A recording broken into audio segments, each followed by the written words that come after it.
15 மாதங்கள்ல அதிமுகவுடைய வாக்கு சதவீதம் 100% எப்படி உயரும்னு தெரியல. பாஜக எதிர்ப்பை தீவிரப்படுத்தினாதான் சிறுபான்மை மக்களுடைய வாக்குகளை வாங்க முடியும். திமுகவுடைய எதிர்ப்பு வாக்குகள் பாஜகவுக்கோ விஜய்க்கோ சீமானுக்கோ போகாம அதிமுக ஒருமுகப்படுத்த வேண்டிய தேவை இருக்கு. ஓபிஎஸ் டிடிவி சசிகலாவுடைய அதிருப்தி ஒன்றிணைவு சாத்தியம் இல்லைன்னா அவங்களால ஏற்படக்கூடிய சேதாரம் ஒரு புறத்துல இருக்கு. 40% இளைஞர்கள் வாக்கு இருக்கு, அது தீர்மானிக்க போகுதுன்னு இபிஎஸ்ஏ பேசுறாருன்னா அந்த வாக்குகளை வாங்குறதுக்கு இளைய முகம் இளைய தலைவர் அதிமுகக்குள்ள இல்லை. இவ்வளவு சவால்களை சமாளிச்சு 2026 ஆட்சி பீடத்திற்கு அதிமுக வரும், முதல்வராக இபிஎஸ் பொறுப்பேற்பாருங்கிறது எப்படி நம்புறதுக்கு எளிதா இல்லையே? உங்களுக்கு எந்த சந்தேகமும் வேண்டாம். பல்முனை தாக்குதல்கள் இருப்பது நீங்கள் சொன்னதை நானும் ஆமோதித்து ஏற்றுக்கொள்கிறேன். அண்ணா திராவிட முன்னேற்ற கழகத்திற்கு பல்முனை தாக்குதல் இருக்கிறது. இந்த பல்முனை தாக்குதல்களை தொண்டர்களுடைய தொடையோடு மக்களுடைய செல்வாக்கோடு ஒரு பாதுகாப்பு அரணை அமைத்து நாம் நிச்சயமாக அண்ணா திராவிட முன்னேற்ற கழகத்துடைய வாக்கு வங்கி சதவீதத்தை உயர்த்த முடியும். அதுக்கு வரலாறு இருக்கிறது. அதற்கான தேர்தல் வியூகம் தான் இப்போது செயல்பாட்டில் இருக்கிறது. இப்போது அண்ணா திராவிட முன்னேற்ற கழகம் இந்த தொண்டர்கள் தொண்டர்கள்னா யாரு? எம்ஜிஆர் ஆதரவாளர்கள், அவர் வயதை ஒத்தவங்க இறந்து போயிட்டாங்க, கட்சியை விட்டு போயிட்டாங்க, வயது காரணமாக ஒதுங்கிட்டாங்க அப்படின்னா அதிமுகவுடைய சராசரி வாக்கு வங்கி வயதுன்னு பார்த்தா 50லிருந்து 55% வயதாக மாறிடுச்சு. இளைஞர்கள் வாக்குங்கிறது அதிமுகவுக்கு பெரிய கேள்விக்குறியாக மாறிடுச்சு. இப்ப என் அப்பாவோ எங்க அம்மாவோ எங்க குடும்பத்துல இருக்கிற பெரியவங்களோ ஏடிஎம்கேனா அவங்க என்ன ஏடிஎம்கேக்கு ஓட்டு போடுங்கன்னு என்ன தயார்படுத்த முடியல. ஏன்னா எனக்கு சாய்ஸ் வந்துருச்சு. உதயநிதினு ஒரு சாய்ஸ் இருக்கு, அண்ணாமலைன்னு ஒரு சாய்ஸ் இருக்கு, சீமானு ஒரு சாய்ஸ் இருக்கு, விஜய்னு ஒரு சாய்ஸ் வந்தாச்சு. சார் நீங்க சாய்ஸ் 50 சாய்ஸ் கூட இருக்கலாம், அதுல மாற்றுக்கிறதே கிடையாது. ஆனா அவங்களுக்கு ஆதரிப்பாங்கன்னு என்ன எப்படி இருக்க முடியும்? உதாரணத்துக்கு நீங்க சொல்ற உதயநிதியை நீங்க சொல்றீங்க, நான் ஒன்னு சொல்றேன். இப்ப உதயநிதியை நீங்க முன்னிலைப்படுத்துறதுனால எல்லா இளைஞர்களும் எப்படி வாக்கு செலுத்துவாங்க? உதாரணத்துக்கு கலைஞர் என்ற ஆளுமை திமுக மிகப்பெரிய ஆளுமையா அவங்க கொண்டாடுறாங்க. அன்னைக்கு பேரறிஞர் பெருந்தகை அண்ணா திராவிட முன்னேற்ற கழகத்தை கொட்டுகிற மலையிலே ராபின்சன் பூங்காவிலே 50 தலைவர்கள் தொடங்கிய போது அவர் ஒரு வாரிசு அரசியலை முன்னிறுத்தியிருந்தால் கலைஞர் என்கிற ஒரு ஆளுமை திராவிட முன்னேற்ற கழகத்துக்கு கிடைத்திருக்குமா? புரட்சி தலைவர் அவர்கள் வாரிசு என்று அடையாளப்படுத்தியிருந்தால் அம்மா என்கிற ஒரு மிகப்பெரிய ஆளுமை கிடைத்திருக்குமா?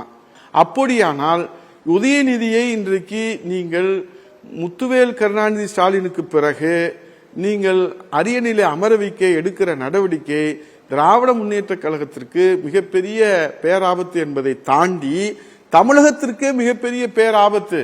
ஏனென்றால் மிகப்பெரிய ஆளுமையை உதயநிதியை முன்னிறுத்துவதனாலே தமிழ்நாடு இழக்கக்கூடிய ஒரு சூழ்நிலை உருவாகி இருக்கிறது. சுயம்புவாக திமுக திரு உதயநிதியை முன்னிறுத்தினாலும் இந்த தமிழ்நாட்டுக்கு பொருத்தமானவராக இருக்க மாட்டார், திமுகவை வழிநடத்த போதுமான தகுதி அவருக்கு இல்லைன்னு மக்கள் முடிவு பண்ணா அவங்க கிட்ட வாக்குங்கிற ஆயுதம் இருக்கு, அதன் மூலமாக தீர்மானித்து விட போறாங்க. இல்ல அதுதான் ஜனநாயகம். நீங்க சொல்றது ஜனநாயகம். அதுல நான் அவங்க கட்சியிலேயோ மக்களும் ஏத்துக்கிறத நீங்க பொறுத்திருந்து தான் பார்க்க போறீங்க. அப்போதான் நீங்க பேசுவீங்க. அண்ணா திராவிட முன்னேற்ற கழகம் இன்றைக்கு மீண்டும் ஆட்சி கட்டில ஏன் அமர்ந்திருக்கிறது? 52 ஆண்டுகள்ல கார்த்திகேயன் சார் 32 ஆண்டுகள் அண்ணா திராவிட முன்னேற்ற கழகம் ஆட்சி கட்டில இருந்திருக்கு. 75 ஆண்டுகள் பவள விழா கொண்டாடுகிற திமுக ஏன் 25 ஆண்டுகள் தான் ஆட்சியில இருந்துச்சு?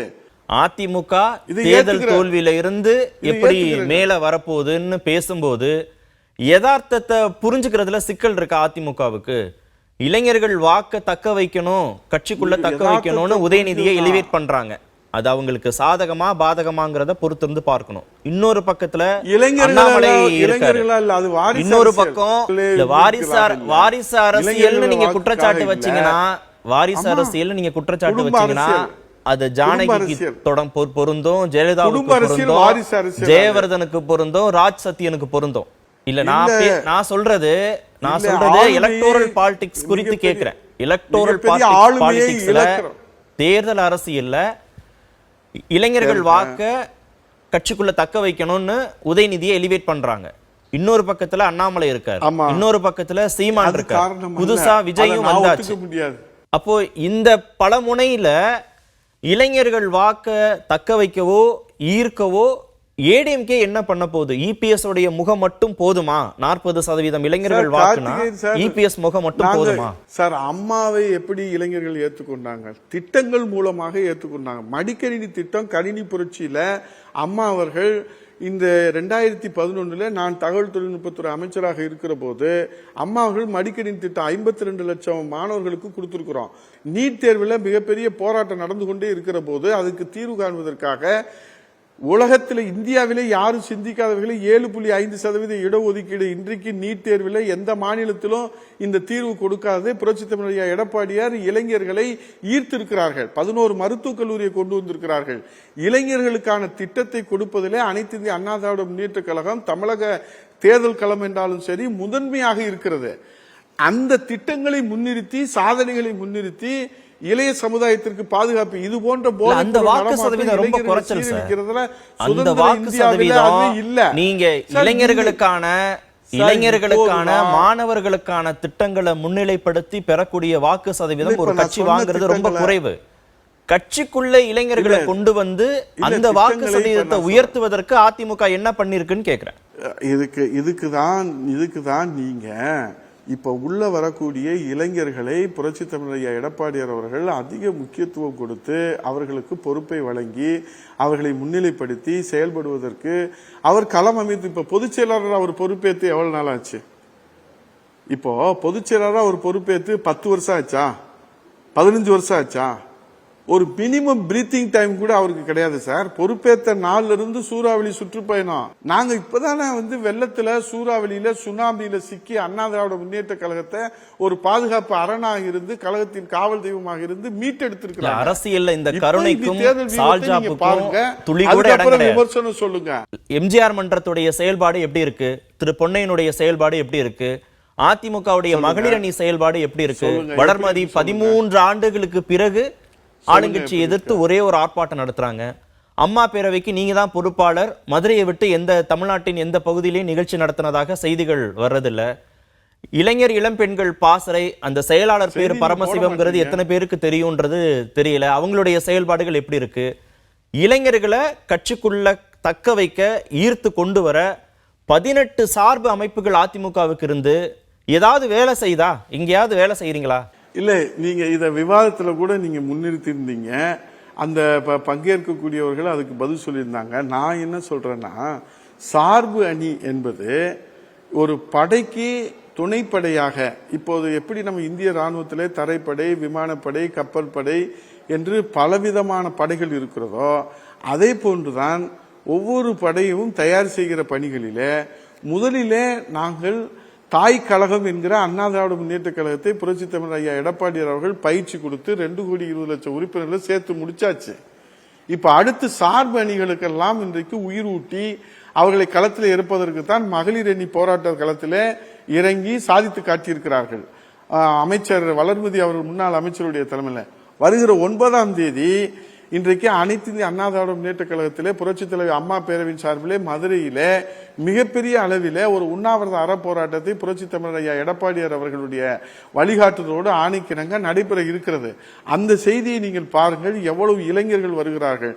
இப்போது கூட பாருங்க, 2000 இளைஞர்கள் இங்க கூடியிருக்கிறாங்க.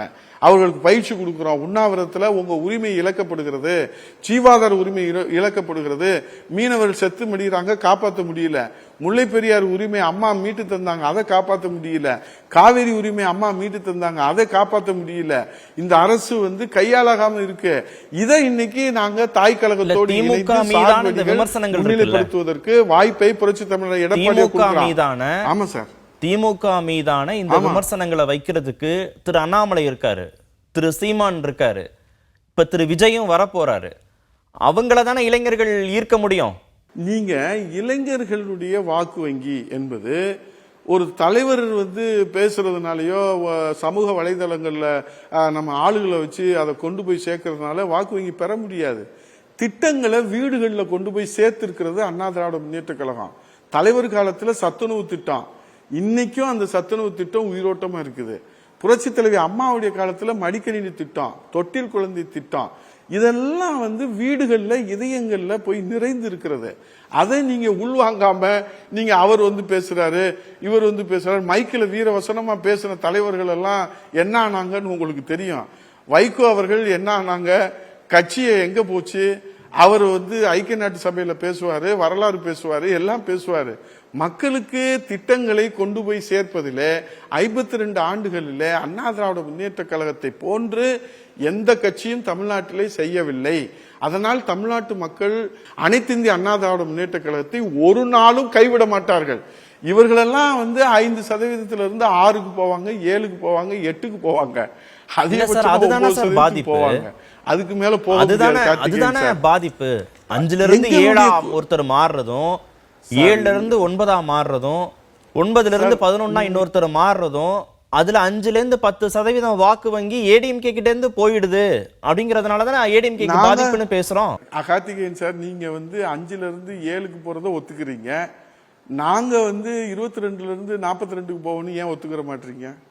இது அண்ணா திராவிட முன்னேற்ற கழகத்தில் ஏற்கனவே நடக்காத வரலாறு சொல்றேன்னா, இது மேஜிக்கலால மந்திரத்தால மாங்காய் கேட்கிற விஷயமா? இல்ல. அண்ணா திராவிட முன்னேற்ற கழகம் திட்டங்களை மக்களிடத்துல சேர்த்திருக்கு. இன்றைக்கு இருக்கிற அவல ஆட்சியை வந்து தைரியத்தோட மன உறுதியோட எதிர்க்கிற ஒரே தலைவராக புரட்சி தமிழர் எடப்பாடியார் தான் இருக்கிறாரு. மின்சார கட்டணம் 3 தடவை உயர்த்திட்டீங்க. போராட்டம் நடத்தினது யாரு? இன்றைக்கு சொத்து வரி உயர்வு போராட்டம் நடத்துறது யாரு? அண்ணா திராவிட முன்னேற்ற கழகம் எடப்பாடியார் ஒருத்தர் தான் இன்னைக்கு திமுகவை எதிர்க்கிறாரு. வேற யாரும் எதிர்க்கல. இன்னைக்கு எல்லாம் தோழமையோடு தோல் கொடுத்து அவங்க அங்கேயே சரண்டர் ஆயிட்டாங்க, சரணாகதி ஆயிட்டாங்க. அண்ணா திராவிட முன்னேற்ற கழக பொதுச் செயலாளர் புரட்சி தமிழர் எடப்பாடியார் ஒருவர் தான் திராவிட முன்னேற்ற கழகத்தை தோலுரித்து தினந்தோறும் அறிக்கையின் மூலமாக சட்டமன்றத்திலே மக்கள் மன்றத்திலே தோலுரித்து காட்டுறாங்க. அவருக்கு தான் ஆதரவு வரும், அவரை தான் மக்கள் முன்னிறுத்துவாங்க. புரட்சி தமிழர் எடப்பாடியார் தலைமையிலான அண்ணா திராவிட முன்னேற்ற கழகம், அம்மாவின் ஆட்சி, புரட்சி தலைவரோட ஆட்சி மலரும். அதுக்காக தான் போராட்ட களத்தை முன்னெடுக்கிறோம். நீங்க வருகிற தேர்தலில் பாருங்க, மக்களுடைய ஆதரவு, இளைஞர்கள் ஆதரவு, விவசாயிகள் ஆதரவு, காவேரி காப்பாளர், அவர் சாதனையை ஒரு சாமானியர்னால நீங்க ஊடகங்கள்ல நாங்க கொண்டு போய் சேர்க்க முடியல. அது எங்களுக்கு மிகப்பெரிய சவால். ஆனா திமுக இன்னைக்கு விளம்பரத்துல மிகப்பெரிய சாதனை படைக்கிறாங்க, நாங்க மாற்று கருத்து சொல்லல. ஆனா நிர்வாகத்துல சறுக்கி இருக்கிறாங்க.